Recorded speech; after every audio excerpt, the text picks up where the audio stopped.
What if the way you sit in the bathroom is slowly destroying your manhood? For nearly a decade, I've been listening to men over 60 tell me the same quiet truth. Doc, I don't feel the same anymore. Some can't stay hard, some feel numb, some just stop caring. But none of them ever suspected the real reason. Take Mr. James, 69, retired teacher, proud grandfather of 4. He ate clean, walked every morning, took care of his wife. But behind closed doors, he had one habit no one knew about. Every afternoon, he'd escape to the bathroom, not just for relief, but for release. Safe, silent, alone, until one day, the pain started. Then the dribbling, then the emptiness. He thought it was age. He thought it was just what happens after 60, but he was wrong. Sitting on the toilet, hunched over, squeezing your pelvis, can slowly shut down the very systems that keep your manhood alive. Your circulation, your prostate, your nerves, and the worst part, you won't feel the damage until it's already done. So if you're over 60 and something just doesn't feel right anymore, this might be the one video that changes everything. Because I'm not just going to show you what's going wrong, I'll show you how to bring it all back. You see, what happened to Mr. Harold wasn't unique. In fact, it was heartbreakingly common. For every man who dares to ask, why doesn't it feel the same anymore? There are hundreds who quietly suffer, thinking it's just age, or worse, their fault. Let me tell you about 3 men I'll never forget. Thomas, 67, I thought my body had shut down for good. Thomas used to be a jazz drummer, strong hands, quick rhythms, a man who knew how to feel. But ever since his wife passed, he found himself going through the motions. Alone, silent, ashamed. I didn't want another partner, I just wanted to feel something again, he told me. So he turned to porn. At first, it helped. It made things easier, but slowly something faded. Touch felt flat. Release felt empty. Eventually, even the images stopped working. I started thinking maybe it was just over for me, but it wasn't. It was overstimulation. Years of flooding the brain with high-speed, artificial pleasure had numbed his senses. The day we talked, I told him, Thomas, it's not you, it's how your brain has been trained to forget what's real. He cried. For the first time in years, he stopped blaming himself. 2. Raymond, 71. No one told me the toilet could be dangerous. Raymond was the kind of man who fixed everything. Leaky pipes, broken fences, even hearts. But his own body? That was different. He had a secret routine. Every afternoon, after lunch, he'd retreat to the bathroom for some quiet relief, a place he could lock the door, hunch down, and forget the world. He did it for years, until the symptoms began. Aching groin, dribbling after urination, pressure he couldn't explain. He feared prostate cancer. He feared worse. But when I asked about his private habits, he froze. Wait, you think it's the toilet? Sitting in that hunched, constricted position every day had gradually squeezed off the circulation in his pelvic region, and his prostate? Suffocating. When he stopped, stood up, reclined, gave himself space, the symptoms began to ease within weeks. Sometimes the fix isn't pills, it's awareness. Larry was the healthiest man in his age group. Vegan, meditated, ran 5Ks, did yoga on Saturdays, but when it came to pleasure, he felt nothing. I thought maybe I was too zen for sex, he joked. But it wasn't his spirit that was quiet. It was his pelvic floor, the hidden network of muscles that supports erections, orgasms, and bladder control. Years of ignoring that region left him disconnected from the one part of his body he never thought about. With just a few weeks of awareness, practice, and gentle engagement, Larry found his rhythm again. Now, I don't just feel aroused, I feel alive. Each of these men thought something was wrong with them, but all they needed was the truth no one had ever told them. As I sat across from Thomas, Raymond, and Larry, three very different men with one shared question, it became clear, why does it all feel so far away now? They weren't broken, they weren't too old, but they had quietly picked up certain habits over years, even decades, that slowly pulled them away from themselves. So let's walk through these 7 common mistakes together. Not to blame, but to gently understand. Because once you see the pattern, you can choose a different path. Relying on porn for pleasure, it often starts harmlessly. A little video here, a clip there, something to get things going. But over time, especially after 60, this constant flood of intense stimulation begins to change how your brain responds. Thomas said it best, "I kept watching, but I felt less and less." That's not in your head. That's neurochemistry. Our brains were never designed for this kind of overload.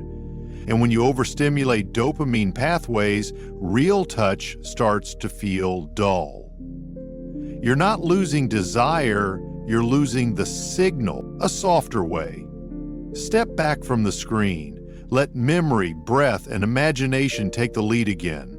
Your brain can reawaken if you give it something real to come back to.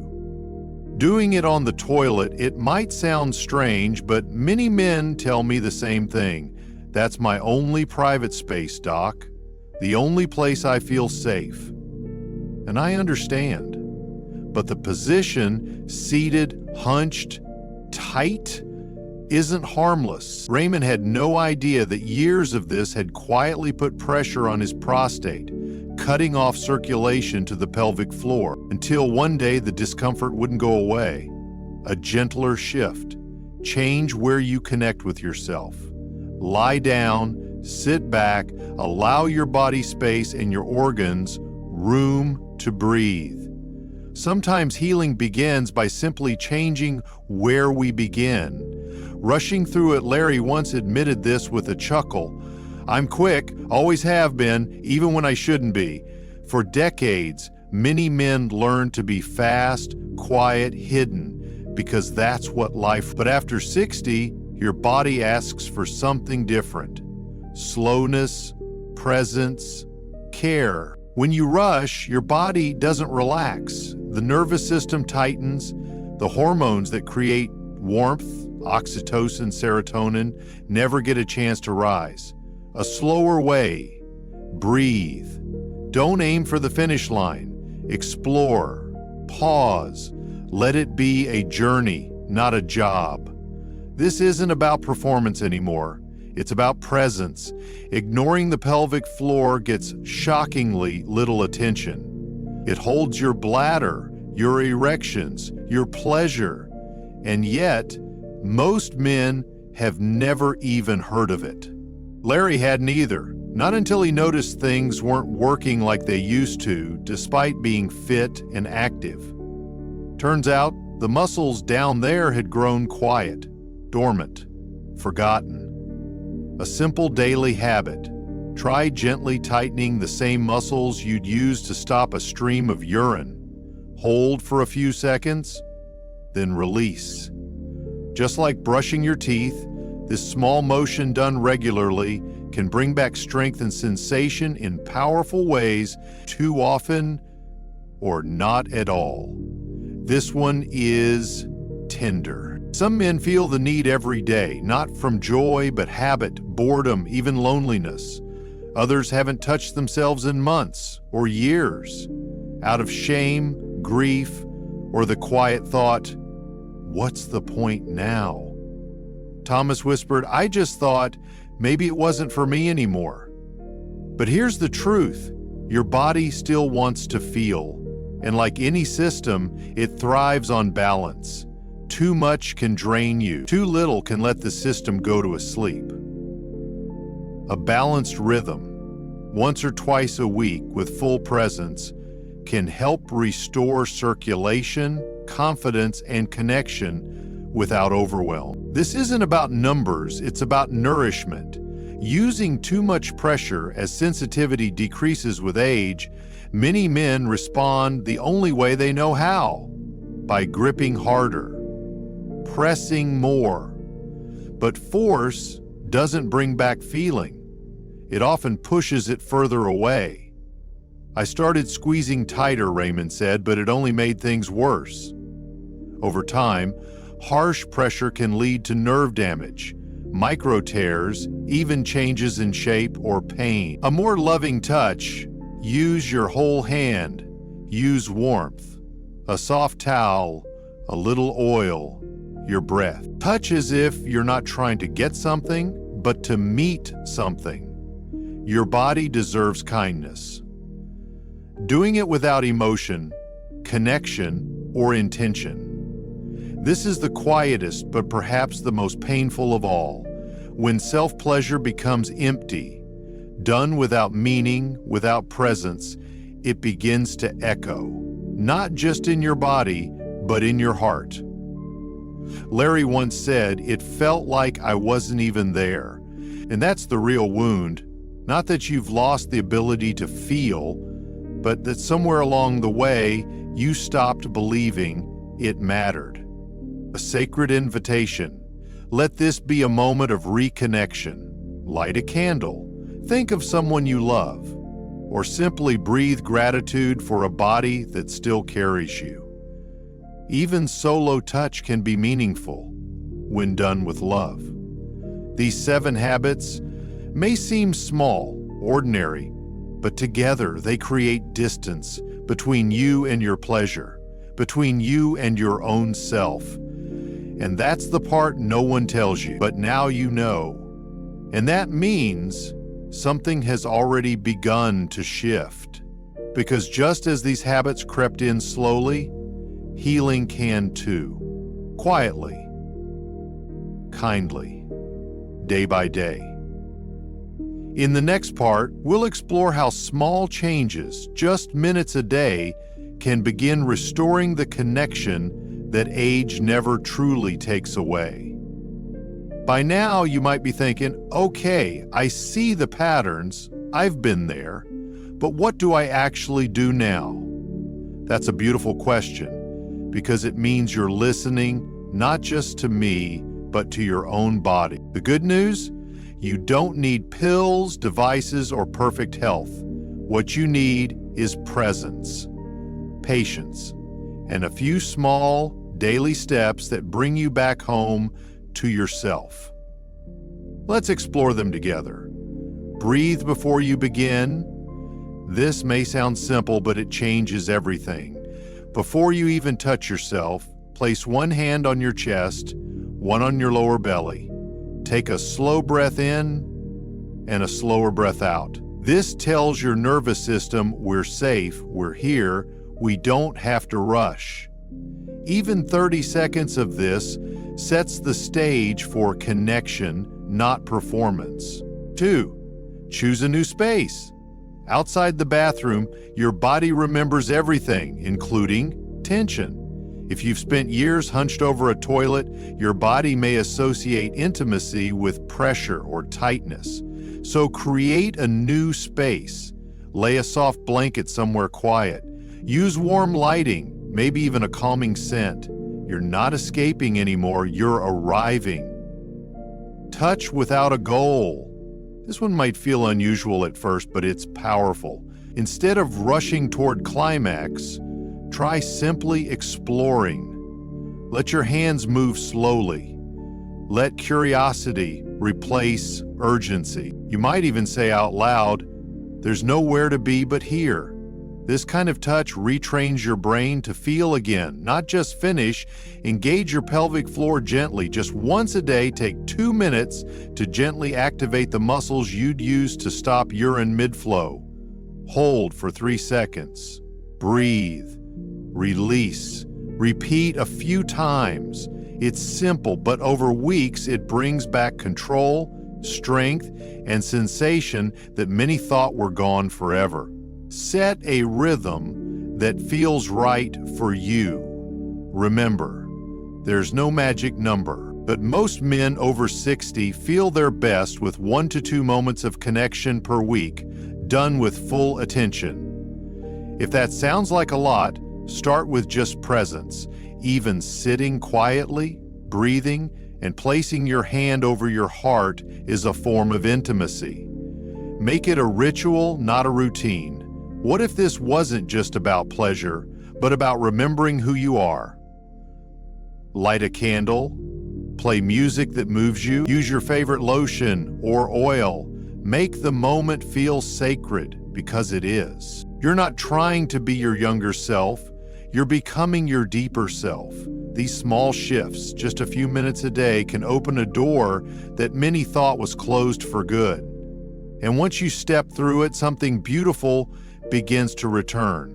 Trust, sensation, and maybe the quiet joy of knowing you're still very much alive. Let me take you back briefly to where these 3 men began. Not in crisis, not in disaster, but in quiet confusion, in that lonely space where something doesn't feel right, and no one ever taught you what to do with that feeling. Thomas, 67, had started to believe the warmth in his body had gone for good. Each attempt at pleasure felt distant, mechanical. He didn't speak of it often, just a soft sigh before sleep, and the ache of not knowing how to fix what felt missing. But the moment he began to slow down, to let go of the screens and come back to real sensation, something shifted. I used to chase a feeling that kept running away, he said. Now I let it come to me, gently. Raymond, 71, had spent years in a routine that felt safe, until his body started whispering, then complaining, then hurting. He thought maybe it was just aging, maybe something irreversible, but it wasn't. A change of space, a bit more kindness toward his own body, and gradually the pain softened. So did the shame. I stopped hiding in the bathroom, he told me, and started showing up for myself. Larry, 63, had done everything right on paper. But pleasure? It felt distant, as if the spark had dimmed without him noticing, until he began reconnecting, not just with the surface, but with the deeper muscles, the breath, the presence. It's not that I needed to feel more, he said. I just needed to feel more honestly. Sometimes coming home to yourself starts with finally hearing what your body's been whispering all along. If any part of this spoke to you, even just a little, I want to invite you to pause. Not to think, not to analyze, just to feel. Feel into the quiet places inside you that may have been ignored. Feel into the tenderness of being human, still longing, still learning, even now. Because if you've made it this far, you're not just watching a video. You're listening to your body again. You're remembering that there's still warmth inside you, still breath, still touch, still time, and that is everything. So I'll ask gently, if something in this story reminded you of your own, would you be open to sharing that in the comments below? Your words might help another man feel less alone. Just one sentence, this made me feel seen, or I've been there too. And if this has given you even one small reason to hope, subscribe, stay with us. We're not done. because in the next video, we'll explore a quiet 3-minute daily habit, one that improves blood flow, awakens your pelvic floor, and begins rebuilding sensation from the inside out. You're not broken, you're becoming. And the journey ahead, it's one worth taking, together.